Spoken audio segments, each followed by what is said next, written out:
Yeah. Hey everybody, Bob Dussel back for another installment of What Did Bob Buy? I told you last time that we would try to do these more often. That was just an out-and-out lie. Obviously, we're not doing this but once every 10 days. No, we've just been real busy here at GMB, but been counting collections in like crazy. Got a lot of cool stuff. I want to bring you over to a little card here and just show you some of the things we brought in here recently. That will be across the auction block here shortly. Right now, Jason's getting a good shot of the little cart here with all of the exciting items that are going to be up for bid on GoMotorbids.com here very soon.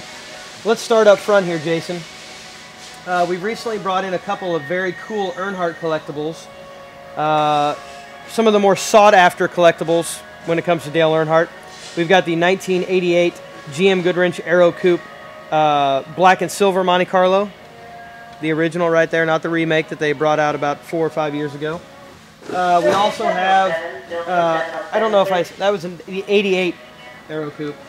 Then we have the 87 Wrangler, his famous blue and yellow Wrangler jeans paint scheme, the 1987 Wrangler Monte Carlo Aero Coupe, right there, original, not the remake. Very nice, very nice. These go for a lot of money, and as I say every time, they're highly collectible! Woo! Okay, then we move on to the 1990 GM Goodwrench Race Fans Only Lumina. Now, we were just having a debate about this car. We couldn't actually figure out what the finish is because it's not necessarily a color chrome. It looks to be like a metallic black pearl. So we'll have to do a little more research on this car and exactly see what the finish is. But you'll see this up on GMB very soon as well. And over here, what I think is actually the rarest of all these cars. Yes, the Aero Coupes do well, but this is a Camaro that was put out exclusively by Junior Motorsports, Dale Earnhardt Jr.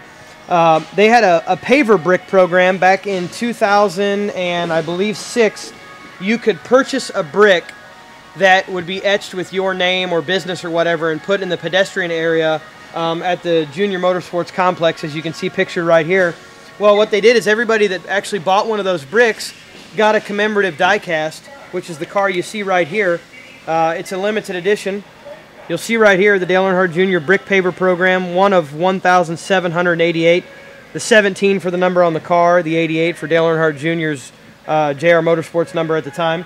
And what's significant about this car is in 2002, Dale Earnhardt Jr. and a bunch of friends got together and actually put together this street stock that was raced. I mean, it was the first JR Motorsports car that carried the JR Motorsports logo. Started racing in 2002. So when they rolled out the brand new JR Motorsports facility, they figured, hey, we need to pay respect to the roots of the company. And this car was the very first car that was on the track for Junior Motorsports. So this is going to come across the auction block here pretty soon. And like I said, this is really collectible because it was only available if you donated to that brick paver program. Finally, back here, you'll see some familiar items without some frames. And what you're seeing here is these are some mounted memory, I don't know what race-used item pictures that you've seen, you know, mounted memories do in the past. This particular one is probably produced in 2003, but what it has the picture, an actual piece of the sheet metal, and then it tells you exactly what year that this sheet metal came from. This one was raced in, like I said, 2002, a piece of the sheet metal. And each one is unique. You'll see we got a Matt Kenseth here, we got a Tony Stewart, a Kurt Busch. These happen to have the tire pieces, some of them have the sheet metals. But what's unique about these is the frame is missing. So what you'll have to do is when you bid on these, they're ready to be framed. You can get a frame that'll fit them, but they're just like the mounted memory frames that you've seen, that you've maybe purchased on GMB or seen on other sites. Pretty cool piece of collectible. It's this is highly collectible. Highly collectible right here, folks.